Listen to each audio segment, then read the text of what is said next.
రేవంత్ రెడ్డి గారి రాష్ట్రాన్ని ఎక్కడ తీసుకుపోతుండో అర్థమైతలేదు.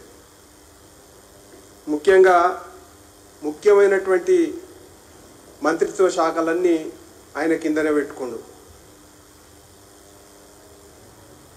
ఎడ్యుకేషన్, హోమ్, సోషల్ వెల్ఫేర్ చాలా ముఖ్యమైనటువంటి శాఖలని, మున్సిపల్ శాఖ కూడా ఆయన కిందనే ఉన్నది. ముఖ్యమైనటువంటి శాఖలన్నీ ఆయన కింద పెట్టేసుకొని పరిపాలన గాలికి వదిలేసి మహారాష్ట్ర అని, ఢిల్లీ అని రోజు టైంపాస్ చేసేటువంటి వ్యవహారంగా ప్రభుత్వాన్ని నడిపిస్తూ ఉన్నాడు.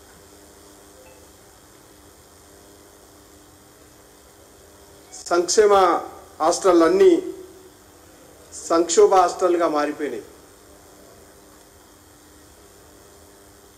ఇవాళ చాలా ఆశ్చర్యకరం, మినిస్టర్ గారు ఇప్పుడే మాట్లాడుతూ క్యాబినెట్ మంత్రి ఆమె పేరు చెప్పడం సీతక్క ఎలియాస్ అనసూయ గారు మాట్లాడుతూ ప్రతిపక్షాలు కుట్ర చేస్తున్నాయి అని చెప్పేసి మాట్లాడతారు. సంక్షేమ హాస్టల్లో ప్రతిపక్షాలు కుట్ర చేసి పిల్లల్ని చంపుతున్నారు అని చెప్తున్నారు. పిల్లలు చనిపోయేంత వరకు ఈ కుట్ర కోణాన్ని మీరు ఎందుకు తెలుసుకోలేకపోయారు? చనిపోవాలని అనుకున్నారా? మీరు సాగదీసే వ్యవహారం ఎందుకు చేసిండ్రు? మీకు తెలిసినప్పుడు మీ ఇంటెలిజెన్స్ ఎటుపోయింది? సామాన్యమైనటువంటి పేద బడుగు బలహీన వర్గాలు చనిపోతూ ఉంటే మీరు కుట్ర కోణం ఉందని చెప్పేసి కళ్ళెళ్ళ పెట్టి చూస్తుండ్రా? అసలు మీరు ప్రభుత్వాన్ని నడుపుతా ఉన్నారా, లేకపోతే వాళ్ళు చేస్తున్నారు కాబట్టి దాన్ని బయట పెట్టి లబ్ధి పొందుదామని చూస్తూ ఉన్నారా? వాళ్ళ మీద నెపం నెట్టుదామని ఆలోచన చేస్తూ ఉన్నారా? పిల్లలు చనిపోయేదాకా కుట్ర కోణాన్ని బయట పెట్టడం మీకు అవుతలేదా? దీంట్లో ఉన్నటువంటి అర్థం ఏందని చెప్పేసి మేము అడగదలుచుకున్నాం. చనిపోయిన తర్వాత పాపం పేద తల్లిదండ్రుల కడుపు కోత మీరు ఎట్లా తీర్చుదామనుకుంటా ఉన్నారు? ఇవాళ రాష్ట్రంలో, తెలంగాణ ప్రాంతంలో కాంగ్రెస్ పార్టీ అధికారంలోకి వచ్చిన తర్వాత సోషల్ వెల్ఫేర్ వివిధ గురుకుల పాఠశాలలు ఇటువంటిలలో 51 మంది చనిపోయినారు ఈ రోజు వరకు. నేను కాకపోతే దాంట్లో డాటా కూడా ఏ జిల్లాలో ఎంతమంది ఏ రకంగా చనిపోయారు అన్నటువంటి విషయం కూడా ఈ సందర్భంగా మీకు ఇవ్వదలుచుకున్నా. 23 మంది విద్యార్థులు, అభం శుభం తెలియనటువంటి పిల్లలు బలవన్ మరణాలకు పాల్పడ్డారు. 10 మంది పిల్లలు అనుమానాస్పద స్థితిలో మరణించినారు. 4 మంది ఫుడ్ పాయిజన్తో చనిపోయినారు. 14 మంది అనారోగ్యంతో చనిపోయినారు. కేవలం కాంగ్రెస్ పార్టీ అధికారంలోకి వచ్చిన తర్వాత నేను చెప్తా ఉన్నా. నేను 38 గురుకులాల్లో ఫుడ్ పాయిజన్ కేసులు నమోదైనాయి. 38 గురుకులాలలో మొత్తం రాష్ట్ర వ్యాప్తంగా 886 మంది విద్యార్థులు అస్వస్థతకు లోనయ్యిండ్రు. ఇంతకంటే డాటా రాష్ట్ర ప్రభుత్వానికి ఇవ్వాల్సినటువంటి అవసరం ఉండదని చెప్పేసి నేను అనుకుంటున్నా.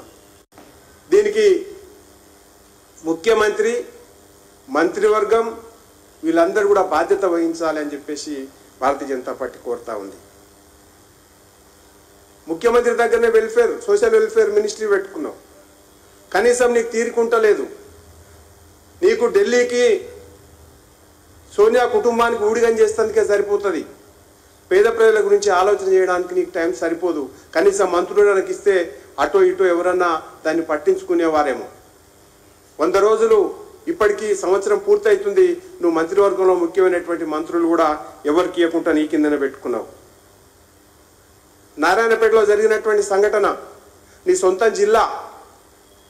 సొంత జిల్లాలో కూడా ఒకటే ఒక స్కూల్లో 3 సార్లు ఈ రకమైనటువంటి ఫుడ్ పాయిజన్ కావడం ఏదైతుందో ఎప్పుడు కూడా ఈ రకంగా జరగలే.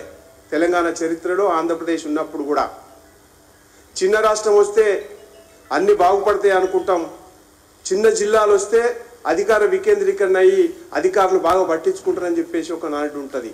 కానీ చిన్న జిల్లాలైనా పెద్ద జిల్లాలైనా ఇవాళ ఏం తేడా లేనటువంటి పరిస్థితి.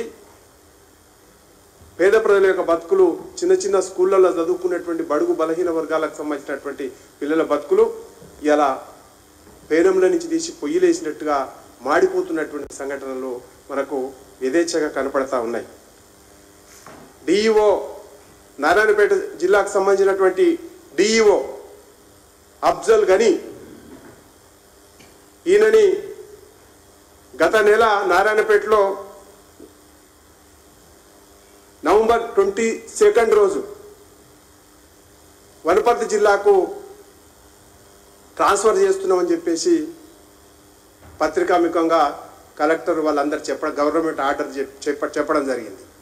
కానీ తెల్లారే మళ్ళీ వనపర్తికి ట్రాన్స్ఫర్ చేసి తెల్లారే మళ్ళా మన నారాయణపేట జిల్లాకే ట్రాన్స్ఫర్ చేశారు. వనపర్తి నుంచి ఒకటి రోజు కూడా వనపర్తిలో చేయకుండా మళ్ళీ అతన్నే నారాయణపేటకు డిఈఓగా మళ్ళీ తీసుకొచ్చింది. దీని అర్థం ఏంది? సదరు డిఈఓ ఎవరైతున్నారో అఫ్జల్ గనీ కరప్షన్ కేసుల కింద ఏసీబీ కింద కేసులు బుక్ అయినాయి. ఆయనను తీసుకొచ్చి మళ్ళీ వనపర్తికి ట్రాన్స్ఫర్ చేస్తున్నాను, మళ్ళీ వెంటనే నారాయణపేటకు. దీంట్లో ఉన్న మతలబ్ ఏంది? నీ సొంత జిల్లాలో ఎడ్యుకేషన్ డిపార్ట్మెంట్లో ఏం జరుగుతుందో రేవంత్ రెడ్డి గారికి తెలియదా?